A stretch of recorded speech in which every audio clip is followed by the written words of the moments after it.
So listen, there are surprises in today's video. What are they? Keep watching.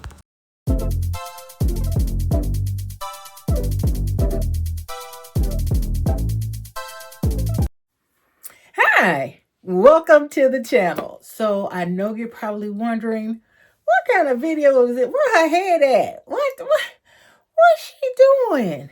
Well, listen, Linda, let's talk about it. Let's talk about it. Hey.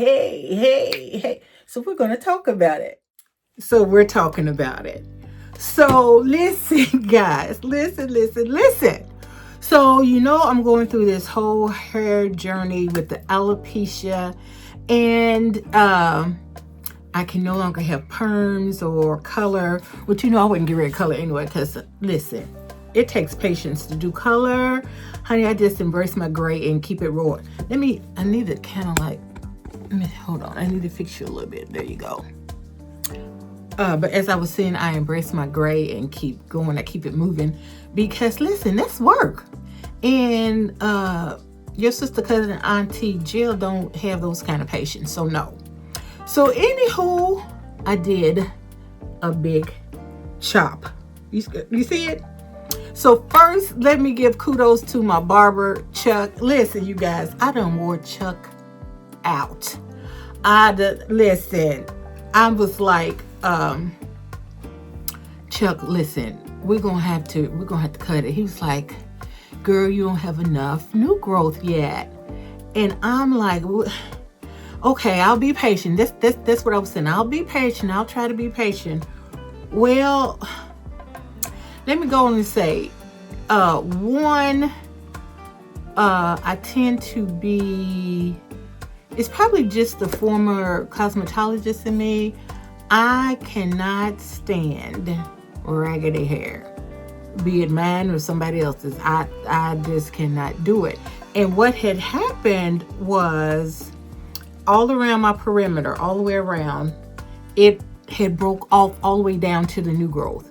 But then I had all this, and so listen, it was a hot mess, and I finally convinced Chuck. We had a happy medium. We had a happy medium because I was trying to take it down even further, baby. Listen, I was trying to go closer. Can you see it? And listen, I was teasing. I was like, girl, I must have 12Z hair, okay? Because let me show you guys. So now listen, it's my hair, so I can make fun of it because it's mine. Can't nobody else make fun of it. But anyway, I said I must have 12Z hair because see my part right here. Can you see that part? In order to get that part, girl, I had to wax it. I had to put some wax on there, girl, to make it. Because what happens is, and then I had to tell myself, well, when you were relaxing, once my new growth started coming in and I would try to part my hair, my part would disappear because the thickness of my hair, would make that part just, so I would just have hair going this way and hair going this way, but you wouldn't see no scalp. But I am okay with it. I'm okay with it. I thank my mom, and who rest her soul, who shaped my head as a kid. If you are, I don't think they do that nowadays, but back in the day, baby, they would rub them babies' heads. Just be rubbing and shaping. So look, girl, look. She gave me a good old head. Yes, she did.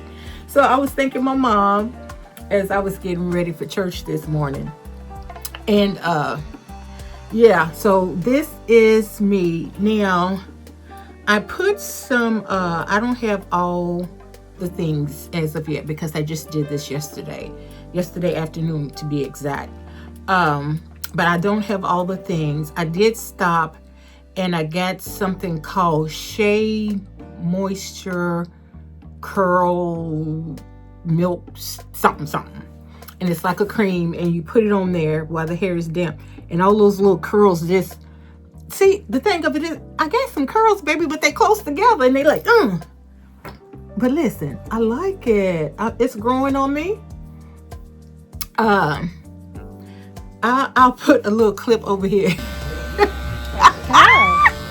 almost forgot to record, but I'm feeling it.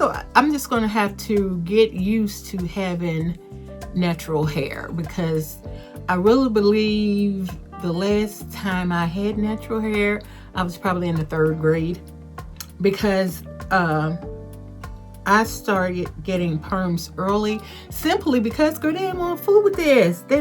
And I sweat. My sweats didn't just start with hot flashes.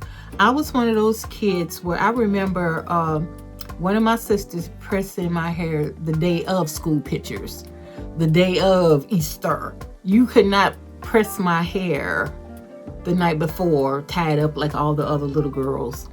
And me wake up and you think it's going to be, honey, I wake up and it's like it's again.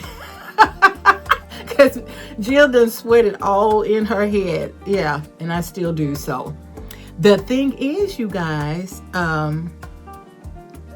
it's very, there was not a lot to do this morning, as you can see. Let me see if I can turn around so you can see the back. Now, as far as the alopecia, I had a spot, but I've been having that spot, but it looked a little bigger. And he was able to fix it. It was like right here. Now, right here, it's in here that I'm having all the itching and the burning.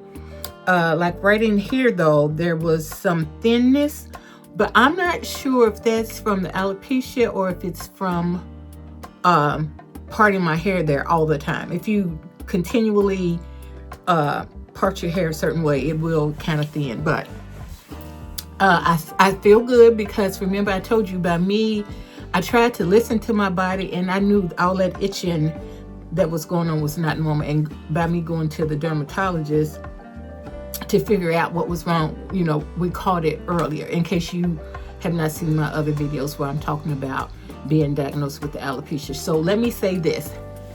For those who did not see those other videos, go back and watch. There's even one where I'm talking to the dermatologist. However, okay, so I was experiencing extreme itching in my scalp. It went from the extreme itching to itching and burning. And then it felt like it was going down my head, like down. And so I'm like, that's not normal. So I went ahead and went to the dermatologist. They took a biopsy of my scalp, and I was told that I had lymphocytic scarring medicated alopecia. Just basically means that when it says scarring, it means that once the hair starts, simply put, my immune system is attacking my hair follicles. When it comes out in your bald, that hair will not come back.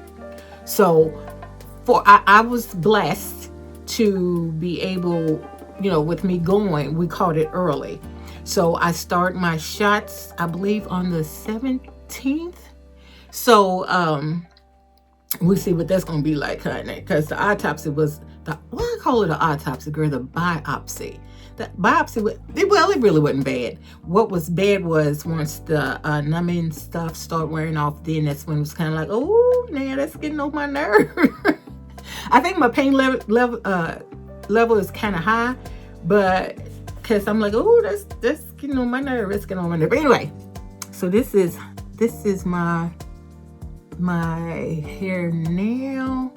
And listen, I don't feel like my gray is white enough. And like I said, I can't put any color on it. I was thinking about, but then I don't want to change the color of my natural color that's barely there. Now listen, why do I have more gray than my husband? Why? Why? That just upsets the crap out of me. But anyway, my mom didn't have nowhere near this much gray at 62. She did not. She had just a little bit. Now I got a whole head full.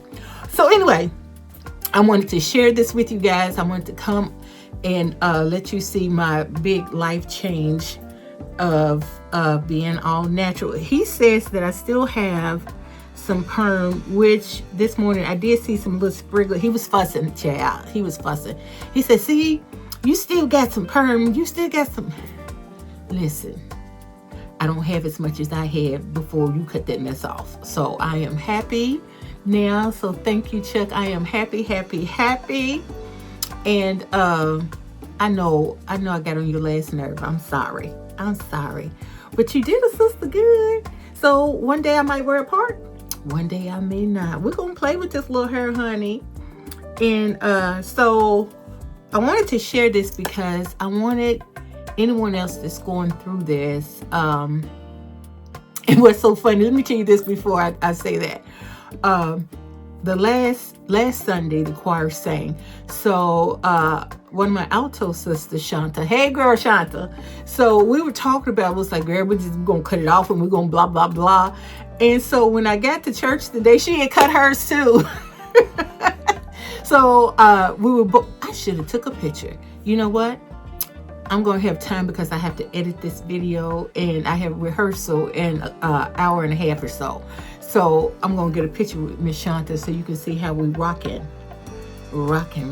Shanta kept her hairs short anyway, but she had let it grow out some. But then she said, girl, I got to cut this off. So I'm going to show you Miss Shanta. We're going to do Shanta and Jill picture. But I want you to be inspired to know that your hair does not define you. I know, listen, my hair had started, and when I say it don't define you, and I'm saying it because it doesn't, but I had to remind myself of that because I had started to stress about it so bad, and not so much about my hair, the possibility of thinning and coming out or whatever. It was because I couldn't get it cut, and I was wanting it cut. Let me tell you, it stressed me so bad. I also have rosacea, but my rosacea doesn't act up until I'm extremely stressed. And when I do, girl, the face get to burning and it feeling like, it feels like, to me, my skin will feel like sandpaper. So I just put my Alera products on there. But baby, I was going through. I'm like, that's why y'all ain't getting no video. I'm sorry, because I needed my hair cut.